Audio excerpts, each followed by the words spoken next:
and see what you can find. If a daddy's rich, take her out for a meal. If a daddy's poor, just do what you feel. Speed along the lane, you a turn or a turn of 25. When the sun goes down, you can make it good and live by. When I thank people, when I dirty, when I mean, we love everybody, but we do as we please. When the weather's fine, we go fishing or go sailing in the sea. We're always happy, the lives we live in, yeah, that's our philosophy. Sing along with us, dee-dee-dee-dee-dee, da-da-da-da-da, yeah, we're happy, da-da-da, dee-da-da-dee-da-da-da-da.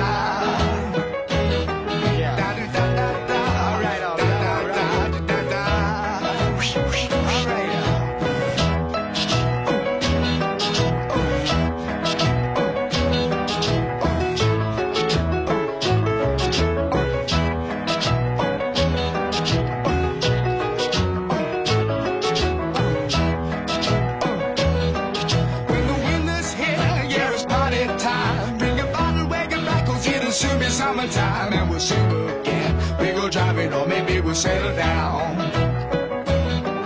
If she's rich, if she's nice, bring your friends and we'll all go into town.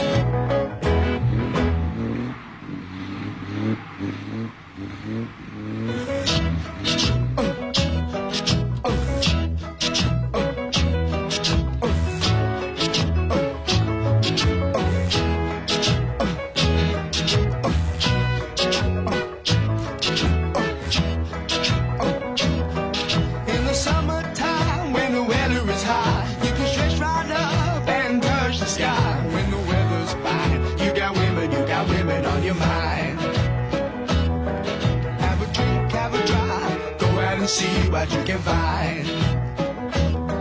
If a daddy's rich, take her out for a meal. If a daddy's poor, just do what you feel. Speed along the lane, you a turn or a turn of 25. When the sun goes down, you can make it good and live by. When I thank people, when I dirty, when I mean, we love everybody, but we do as we please. When the weather's fine, we go fishing or go sailing in the sea. We're always happy, the lives we live in, yeah, that's our philosophy. Sing along with us, dee-dee-dee-dee-dee, da-da-da-da-da, yeah, we're happy, da-da-da, dee-da-da-dee-da-da-da-da.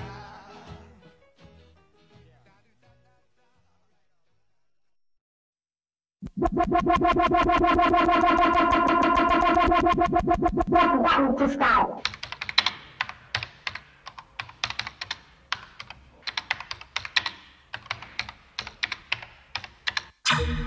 Systems working.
Siberian Wall. If you'd like to have some fun, just get on the dance floor and scream like this. Yeah!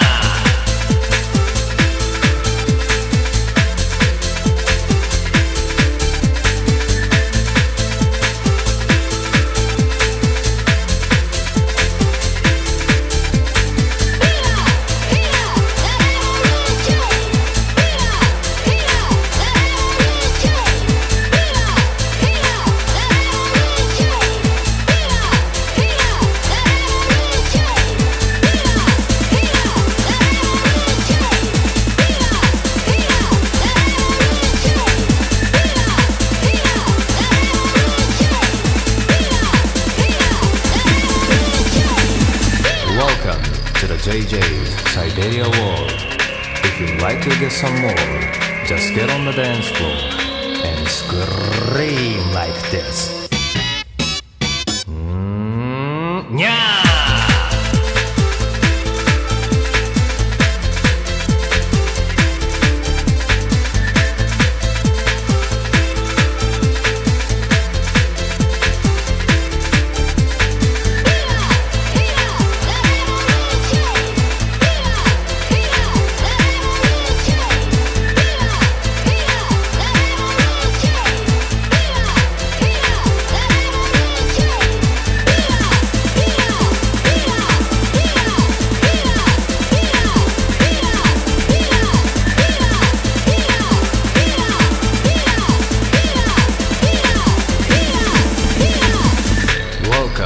To the JJ's Siberia World. If you'd like to get ecstasy, just get on the dance floor and scream like this.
myself. My soul is so so dry.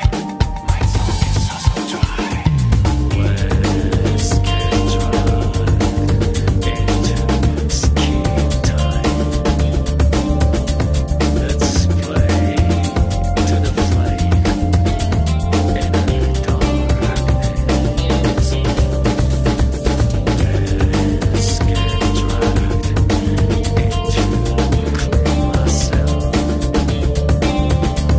Let's pray to the word raindrops. Catching the shotty on the dry, gotta work in the game today. Telling myself I am me. My soul is so so dry. My soul is so so dry. Catching the shotty on the dry, gotta work in the game today. How to blame myself. My soul is so so dry. My soul is so so dry. Catching the shotty on the dry, gotta work in the game today. I wanna get here after today. My soul is so so dry. My soul is so so dry. Catching the shotty on the dry, gotta work in the game today. I won't be here from now. I'm drawing this on my knees. I'm drawing this on my knees. Let's get drugged into the right sound river. Let's pray to myself. Left alone. Let's get drugged into the repetitive wind. Let's pray to the flowing creation. Let's get drugged into the words that we never heard. Let's pray to the light that came late. Let's get drugged into the clouds and color. Let's pray to the rain that's begun.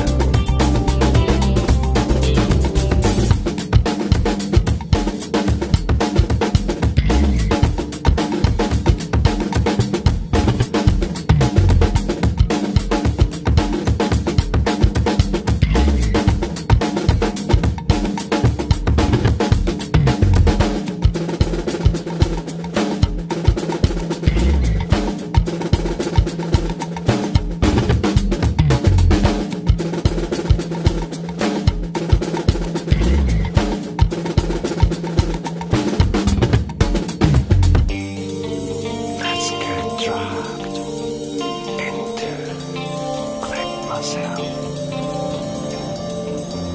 Let's pray to the word raindrops.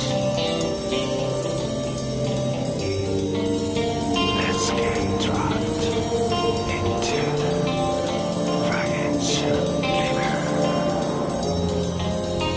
Let's pray to myself. Left alone.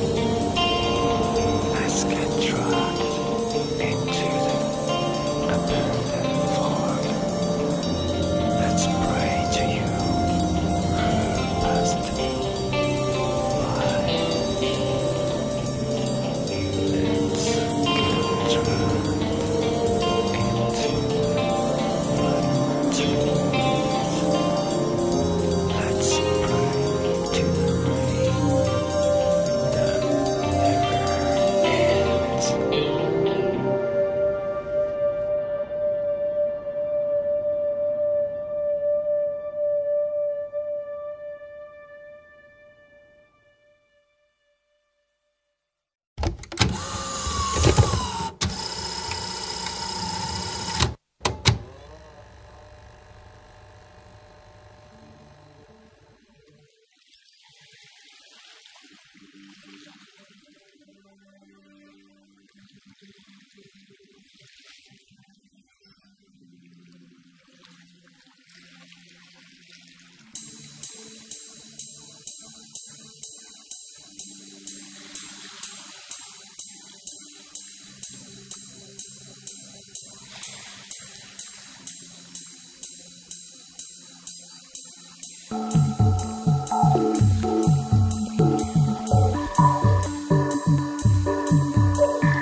sleeping deep in the sea.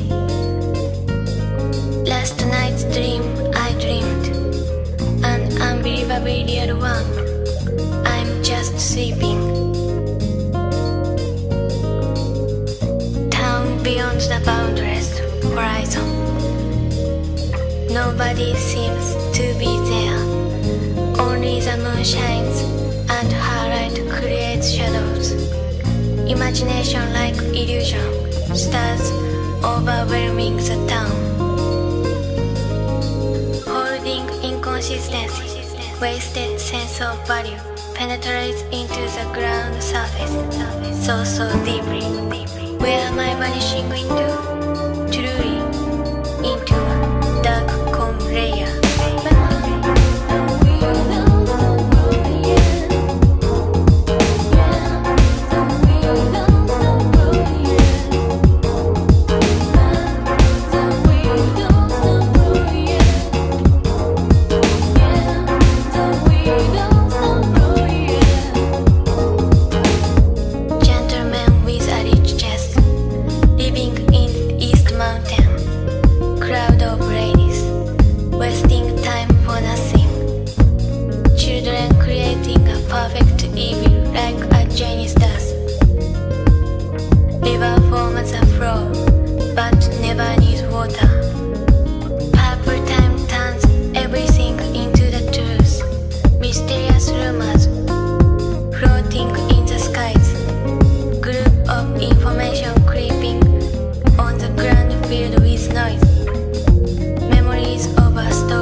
Wasted sense of value penetrates into the ground surface, so deeply. Where am I vanishing into? Truly, into a dark calm layer.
ここつまんない。あたしんち行こう。もう帰ろうよ。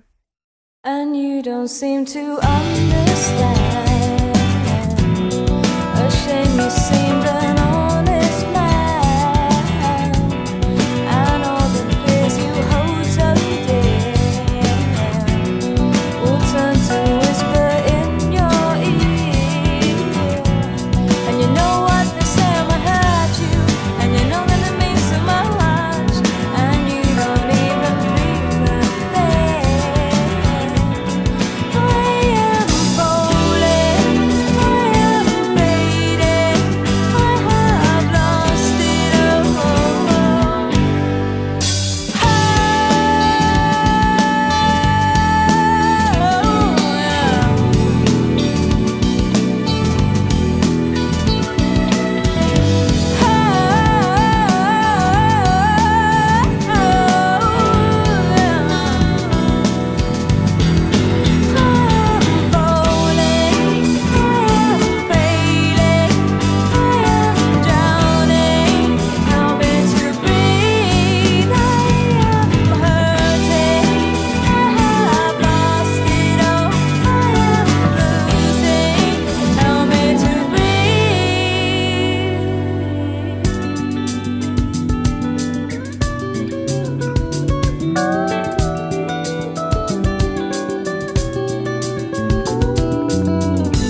たんで、最初の音がしてる。「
So let's go on then into our visualization, our imagination. Use your imagination for all it's worth to think yourself into the fact that of this whole sense of importance, of vitality, of aliveness, of being, is simply a sudden experience which was nothing before it started and will be nothing after it's over. That is the simplest possible thing you could believe in. It requires no intellectual effort, nothing. Supposing that's the way it is. Now I repeat, what's your inside feeling about that? Supposing, let's say, you feel sorry.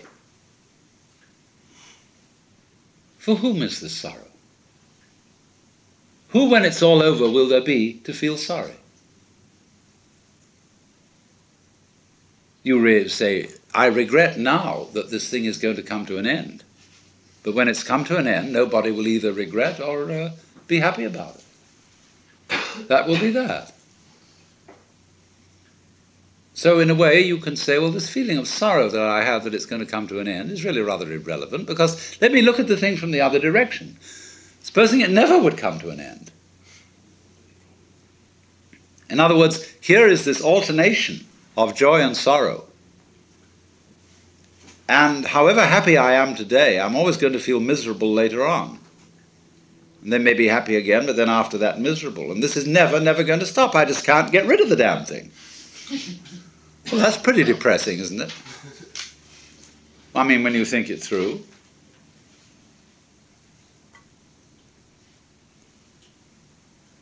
So you say, well, let's make a compromise between these two possibilities. One is that this compromise is, in other words, that it will disappear altogether, but then it'll start again. Because when it starts again, it'll feel like it does now, which is that it never happened before. So you're always in the same place, just like you feel now. Let's supposing that the Hindus are right, that the universe lasts for 4,320,000 years, and then it vanishes, and then it starts and runs for another 4,320,000 years, and then it vanishes, and it does it again. And it does it, and does it, and does it, and does it, and there is no end to this. But fortunately, because of the forgettery, every 4,320,000 years, it doesn't become a totally insufferable bore. There is this blank space, this trough between the crests of the waves. You see? Now the Hindus thought about that, and they got tired. And they thought about the possibility of moksha, liberation, or nirvana. You out, you who build the house. I'm going to take the house apart. The roof beam is brought down. Desire is the builder of the house. See, I've found you. Never again shall you build it. And the Buddhists thought that one over. They asked, they're crazy, we found a way out of samsara, the wheel of birth and death. And somebody one day said, but, isn't that rather selfish? You get yourself out, what about all the other people? Don't you have any feeling of compassion? Oh yes, they said, of course. We forgot that, didn't we?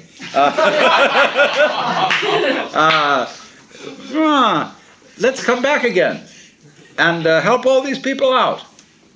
And then they got very sophisticated about it, and they said, look, if nirvana is released from birth and death, then they're opposed.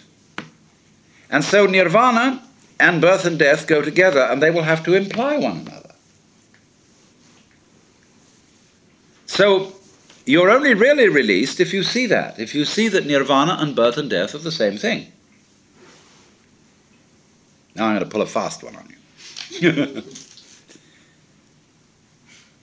So every time an incarnation occurs, it feels like this one. See, it might be quite different.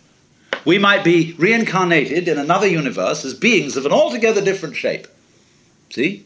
Not at all like human beings. But because we were used to it, we would feel that that was the human shape. we would say, well, that's natural life. Obviously, that's the way things are.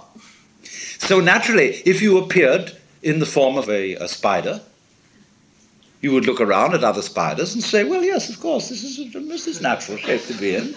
This is the human shape. Something that is not us looks at us and thinks we look perfectly terrible. I mean, imagine how you look to a fish. Clumsy, cumbersome, stupid-looking thing. Because a fish is so elegant and graceful and can slide through the water so beautifully. The human beings can't even swim properly. So don't you see that in every world that comes into being, or could come into being, it seems just like it seems now. And every species that you could belong to would seem like this one. It would have its up end of what is highly intelligent and its low end of what is not so intelligent. You would be aware of superior forces and inferior forces. Otherwise, you wouldn't have the idea of mastering a situation unless there were situations you couldn't master. Now, we are not aware of species, of beings above us, unless you cultivate those forms of psychic awareness where you think you're in touch with angels or something of that sort. But the things that appear to be above us are great natural processes. Only we think they're rather stupid, only very tough, too strong for us. Earthquakes, the elements, also some little ones. See, the virus is a very troublesome being. And this is where a human being really finds himself at his wit's end in dealing with molecular biology.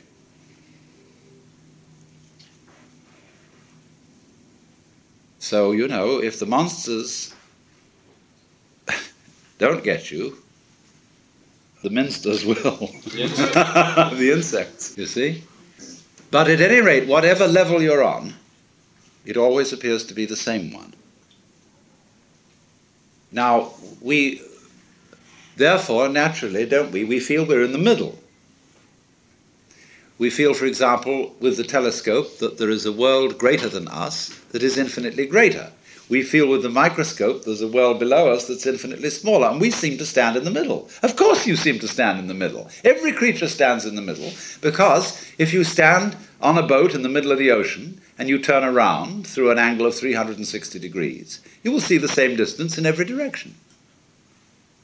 That's because you see.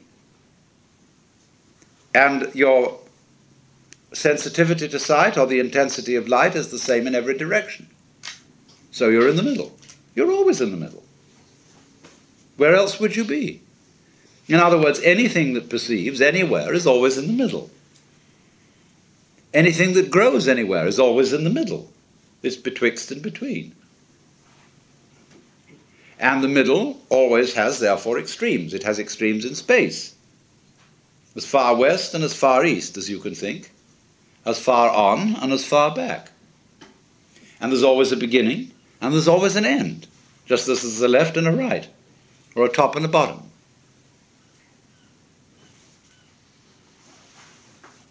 So, also, if you are aware of a state which you call is, or reality, or life, this implies another state called isn't, or illusion, or unreality, or nothingness, or death. There it is. You can't know one without the other. And so as to make life poignant, it's always going to come to an end. That is exactly, don't you see, what makes it lively.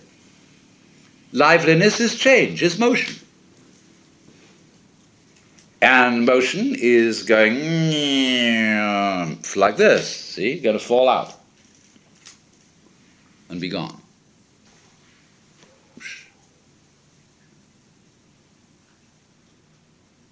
So, you see, you're always at the place where you always are. Only it keeps appearing to change. And you think, wowee, A little further on, we'll get that thing.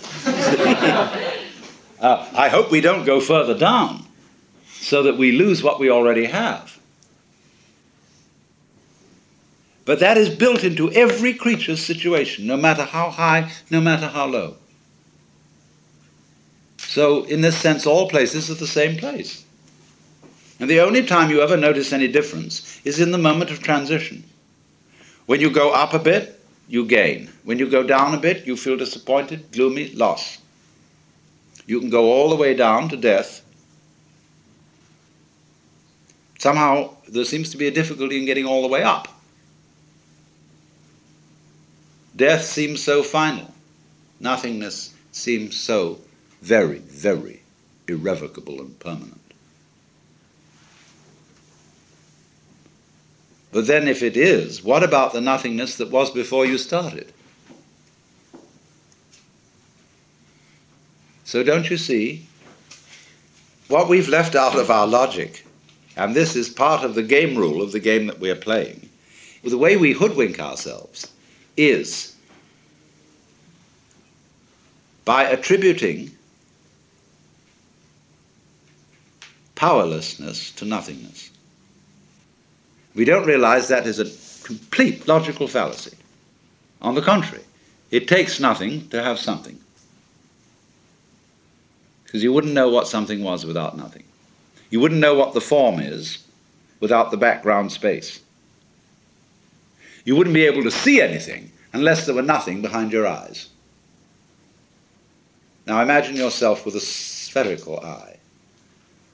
You can see all around. But now what's in the middle? See? Even if I have all this behind me in view, suddenly I will find that there is something in the middle of it all. There's a hole in the middle of reality. Like now, there seems to be not so much a hole but a wall. But any animal which had eyes in the back of its head would have the sensation I'm describing. Now, you may say to me, well, all that's wishful thinking. Because when you're dead, see? Now, wait a minute. What's that state of consciousness that talks in that way? This is somebody saying something who wants to make a point. Now, what point does that sort of person want to make? Like when you're dead, see? Why, that's one of the people who want to rule the world. It's to frighten you about death. Death is real, see? I mean, don't indulge in wishful thinking. All you people who dream of an afterlife and heavens and gods and mystical experiences and eternity, oh, you're just wishy-washy people. You don't face the facts. What facts? How can I face the fact of nothing, which is by definition not a fact? You see? All this is twaddle, from whichever way you look at it. So if you really go the whole way and see how you feel at the prospect of vanishing forever, of all your efforts and all your achievements and all your attainments turning into dust and nothingness, what is the feeling? What happens to you?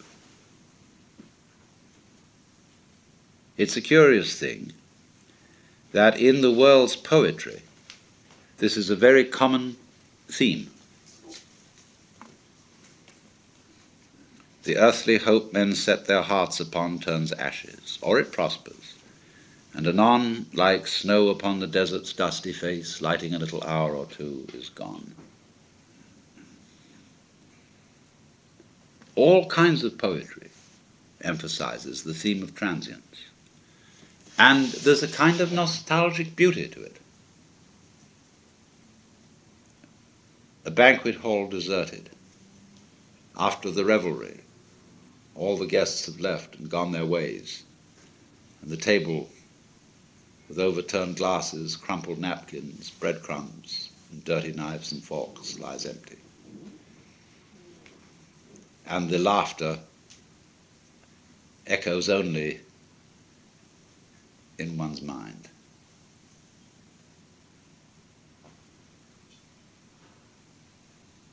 then the echo goes.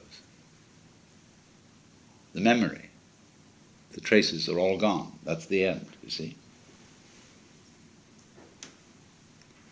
Do you see, in a way, how that is saying the most real state is the state of nothing?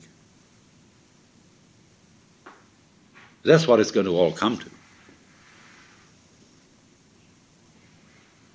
With these physicists who think of the energy of the universe running down, dissipating in radiation, gradually, until there's nothing at all left. And for some reason or other, we're supposed to find this depressing. But if somebody is going to argue that the basic reality is nothingness, where does all this come from? Obviously from nothingness. Once again, you get how it looks behind your eyes, see? So cheer up, you see. This is what is meant in Buddhist philosophy by saying we are all basically nothing. When the sixth patriarch says the essence of your mind, that's how it is behind your eyes, is intrinsically pure. The pure doesn't mean a non-dirty story state of mind, as it is apt to mean in the word Puritan. Pure means clear, void. So you know the story when the sixth patriarch was given his office as successor. Because he was truly enlightened, there was a poetry contest. And the losing one wrote the idea that the mind, the consciousness, was like a mirror which had to be polished. And constantly I have to polish my mirror. I have to purify my mind, see? So that I'm detached and calm and clear-headed, Buddha'd. But the one who won the contest said, there is no mirror. And the nature of the mind is intrinsically void. So where is there anywhere for dust to collect?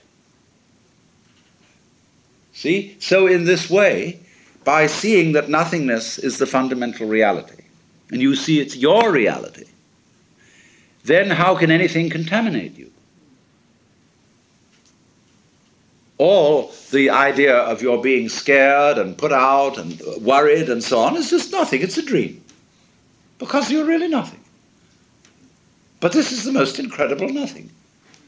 And the sixth patriarch, likewise, went on to contrast emptiness of indifference, which is sort of blank emptiness.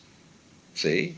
If you think of this nothingness as mere blankness, and you hold on to the idea of blankness, and kind of grisly about it, you haven't understood it. He said nothingness is really like the nothingness of space, which contains the whole universe. All the sun, moon, and stars, and the mountains and rivers, and the good men and the bad men, and the animals and the insects, the whole bit, all are contained in void. So out of this void comes everything, and you are it. What else could you be? So what I'm showing you is that all this hocus pocus about the fear of nothingness is that, truly speaking, nothingness is what we want to talk about when we talk about the spiritual. Only it's all been ignored. It's all been put down. And say, oh, nothingness. Bleh! Heaven preserve us from that. But that's where the secret lies. And obviously the secret always lies in the place you never think of looking for it. In mythology, this comes again and again. Okay, this is Christmas. Where is the Christ born? In a palace? No, where no one would think of looking. In pigsty. Although, I have a Japanese friend who once said to me, he said, you know, the real difference between Christianity and Buddhism is that Christ was the son of a carpenter and Buddha the son of a prince.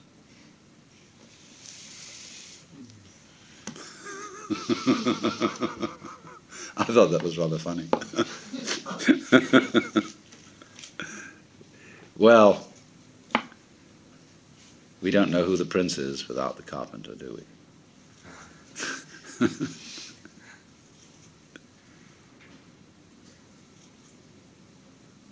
Now, it's in that sense, really, that I could suggest to you that you meditate on nothingness. I know you can't think about it. But yet, when it becomes perfectly clear to you that that's what you are,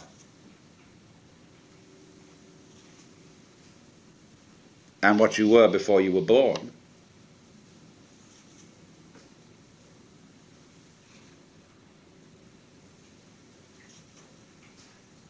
where can anybody stick a knife into you? Fundamentally, you see?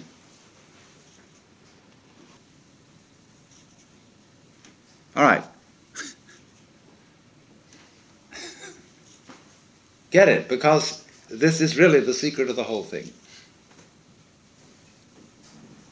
If you see that, now, we want to go on and be able to answer all the people who will come and bug us about it. Because whether you say anything about it to other people or not, people are going to bug you about this. And say, oh, no. You really are something. You know, you'll know it. Oh, wowee. You know, the life isn't the way you think. It's going to be awful, see? It's going to be real. Ooh. And they'll say, oh, you can. Where in such a philosophy as this is there any basis for the love of one's fellow men? For joy in children, for cultivating gardens, for doing this and that and the other, see? Well, I say, there is no basis in it. That's the same way there is no basis in emptiness for form, or so it seems. But only precisely to the degree that you have discovered the nothingness that you are, you find you're suddenly full of energy. That is energy. It's the source and origin of energy.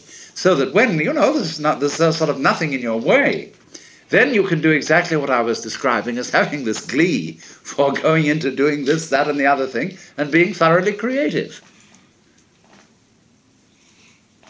But you can't be creative out of just plain somethingness. You need... And this, too, is real nothingness. And I'm saying it's not darkness. It's not like being buried alive forever. It's not like rest. Even when the Catholics sing rest eternal ground. What this is we're talking about is what mystics have quite often discussed. This isn't read very much. It's a state called agnosia, which means unknowing.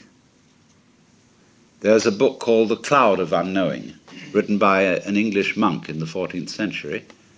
But it's based on another book called Theologia Mystica, which was written in the 6th century by an unknown Syrian monk who used the name of Dionysius the Areopagite.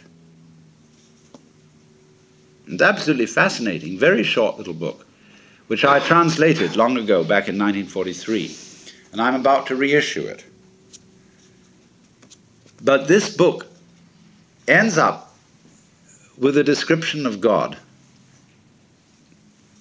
which is all in negatives. Not any kind of anything you can imagine at all. Not light, not power, not spirit, not fatherhood, not sonship, not this, that, and the other, all the way down the line. Everything that anybody's ever said or thought about God is denied, because God is infinite and therefore beyond the reach of any conception at all. So he says that anybody who, having a vision, thought he saw God, would not have seen God but some creature that God has made that is less than God. So again, you approach in a Christian context, said in such a way that even St. Thomas Aquinas bought it, that you can't impute heresy to it. Because everybody's got to agree that God is the which than which there is no whicher, and this guy spells it out. So in the same way you get Nagarjuna saying that the ultimate reality is shunyata, voidness. So Shankara gets at it, where he says that which is the knower or the knowing in everything can never itself be an object of its own knowledge, for fire doesn't burn itself, although it burns other things. So we never know what the Brahman is, just like the eyes don't ever see the head.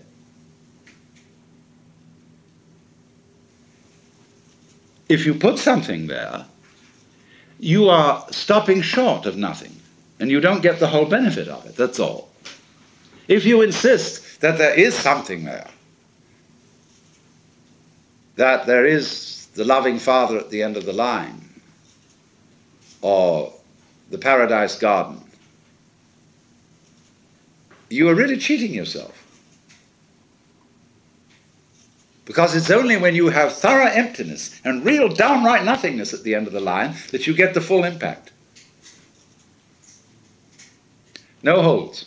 Look, Mama, no hands. See?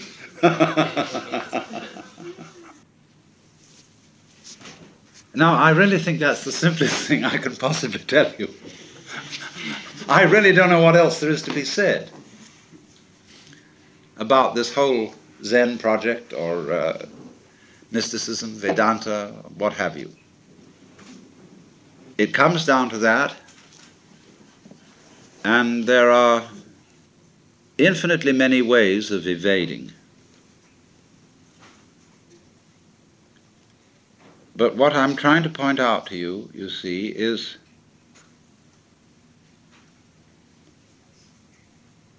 the way in which you see the point by taking the line of least resistance, by facing the facts, by not super-adding to truth something you contribute to it, your own business that you put up. But saying, if I follow what I conceive or can see with my senses to be reality, as far as we can look, it seems that this is sort of the inevitable conclusion, which everybody has spent endless effort in arguing about and resisting, not realizing that if they went the whole way, how splendid it would be. And that's all you have to do.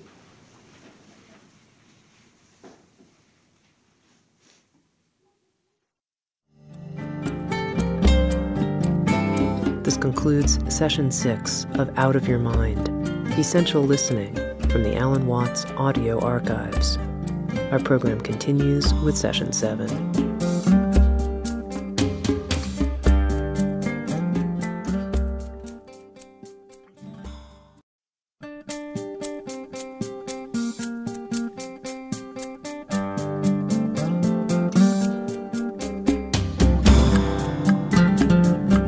Sounds True presents Out of Your Mind, Essential Listening from the Alan Watts Audio Archives. Session 7, The World as Just So, with Alan Watts.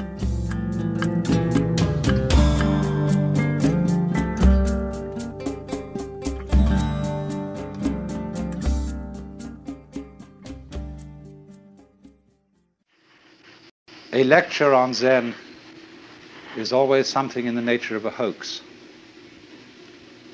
because it really does deal with a domain of experience that can't be talked about. But one must remember at the same time that there's really nothing at all that can be talked about adequately. And the whole art of poetry is to say what can't be said. So every poet, every artist, feels when he gets to the end of his work that there's something absolutely essential that was left out. So Zen has always described itself as a finger pointing at the moon. In the Sanskrit saying, Tat Tvamasi, that art thou, Zen is concerned with that. That, of course, is the word which is used for Brahman, the absolute reality, in Hindu philosophy. And you're it, only in disguise, and disguised so well that you've forgotten it. But unfortunately, ideas like the ultimate ground of being, the self, Brahman, ultimate reality, the great void, all that is very, very abstract talk. And Zen is concerned with a much more direct way of coming to an understanding of that, or thatness, as it's called, tathata in Sanskrit. So Zen has been summed up in 4 statements. A direct transmission outside scriptures and apart from tradition. No dependence on words and letters. Direct pointing to the human mind. And seeing into one's own nature and becoming Buddha. That is, becoming enlightened, awakened from the normal hypnosis under which almost all of us go round like somnambules. It's extraordinary how much interest has existed in Zen in the United States, especially in the years since the war with Japan. And naturally, I've often meditated on the reasons for this interest. I think, first of all, the appeal of Zen lies in its unusual quality of humor. Religions aren't, as a rule, humorous in any way. Religions are serious. And when one looks at Zen art and reads Zen stories, it is quite apparent that something is going on here which isn't serious in the ordinary sense, however sincere it may be. The next thing I think that has appealed to Westerners is that Zen has no doctrines. There is nothing you have to believe, and it doesn't moralize at you very much. It's not particularly concerned with morals at all. It's a field of inquiry rather like physics. And you don't expect a physicist to discuss authoritatively about morals, even though as a human being he has moral interests and problems. But as a physicist, he is not a moral authority. Or if you go to an oculist or ophthalmologist to have your eyes adjusted, that is so you can see clearly. And Zen is spiritual ophthalmology. Another thing that appeals very much to Western students about Zen is that they've read their Zen from Suzuki and from some of my writings and from R.H. Blythe. And these people present a rather different kind of Zen from that which you will find today in Japan. They present what is essentially early Chinese Zen from the old writings ranging from about shortly before 700 AD to 1000 AD. And that Zen has a very different flavor from modern Japanese Zen. And so, of course, many of the people who go to study Zen in Japan disapprove of Dr. Suzuki thoroughly, and also, naturally, of my exposition of Zen, because we don't make a great fetish of studying Zen by sitting. In Japan today, they sit and they sit and they sit. R.H. Blythe asked a Zen master, "What would you do if you had only 1/2 hour left to live?" And he said, "I would do Zazen," which means he would sit like a Buddha here and practice meditation. And Blythe had given him several choices. Would you like to listen to your favorite music? Would you have a dinner? Would you get drunk? Would you like the company of a beautiful woman? Would you take a walk? What would you do? Or would you just go on with your daily business as if nothing was going to happen? In other words, would you wind up your watch? So he was very disappointed in this answer. And he said, you know, sitting is only one way of doing Zen. Buddhism speaks of the 4 dignities of man: walking, standing, sitting, and lying. And so Zazen is simply the Japanese word for sitting Zen. There must also be walking Zen, standing Zen, and lying Zen. You should know, for example, how to sleep in a Zen way. That means to sleep thoroughly. Zen has been described as when hungry, eat, when tired, sleep. And when the student got that description, he said, well, doesn't everybody do that? And the master said they don't. When hungry, they don't just eat, but think of 10,000 things. When tired, they don't just sleep, but dream innumerable dreams. So in a sense, this sounds like the old Western truism. Whatever your hand finds to do, do it with all your might.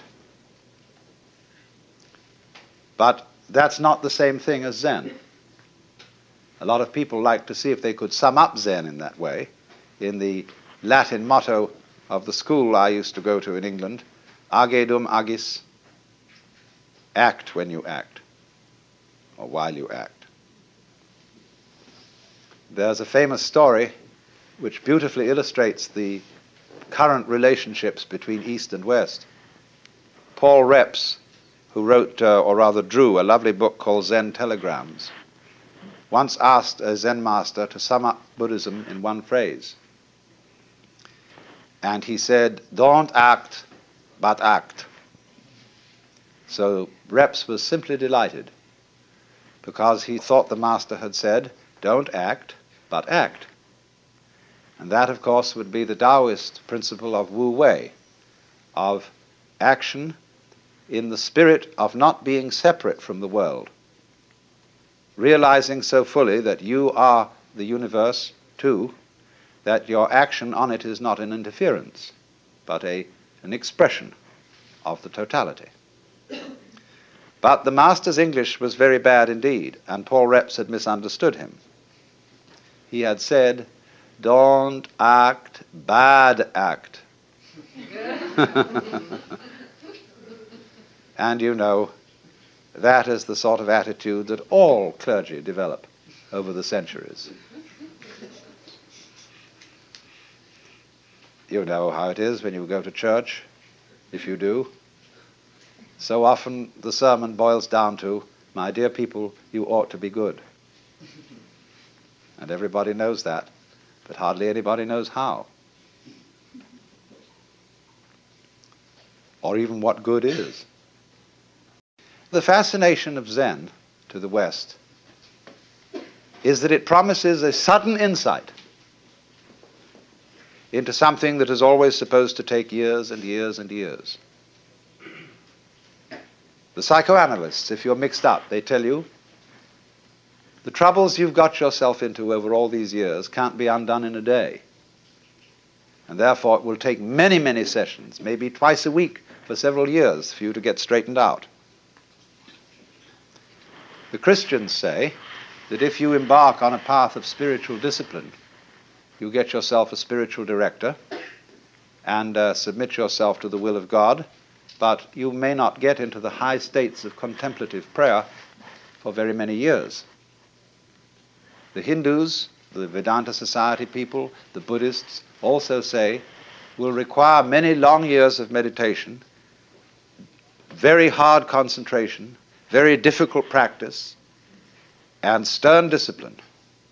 And then maybe you will make enough progress in this life to become a monk in your next life.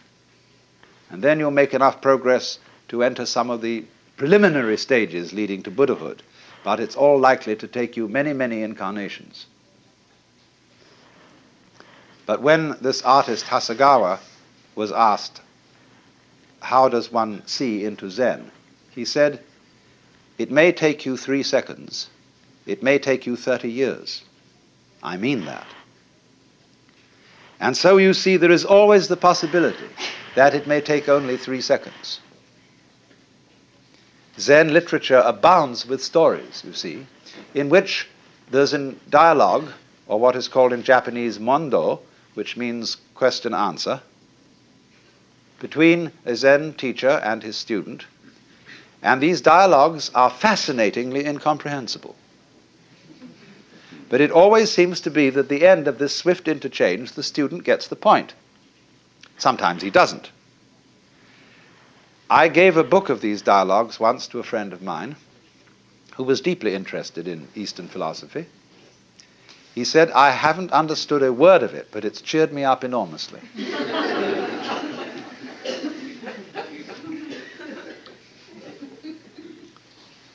So this book called the Mumonkan, which means the barrier with no gate, or the gateless gate, contains such stories as the student, I say student rather than monk, because Zen students are not monks in our sense of the word monk. Our monks take life vows of poverty, chastity, and obedience. And to make the grade, you're expected to spend your whole life in the monastic state. But I call the Zen monk a student because he's more like a student in a theological seminary. He may stay much longer than the usual 3 years. He may stay 30 years or so. But it's always possible for him to leave with dignity and to graduate and to go into lay life or become a regular priest who keeps charge of a temple, can get married and have a family. And only very few graduates of a Zen monastery become Roshi. That Roshi means simply old teacher. That is the man in charge of the spiritual development of the students. So one of these students in the book says to the master Joshu, I have been here in this monastery for some time and I've had no instruction from you. The master said, have you had breakfast? Yes. Then go wash your bowl.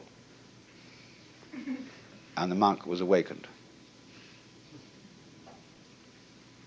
Now you may think that the moral of this story is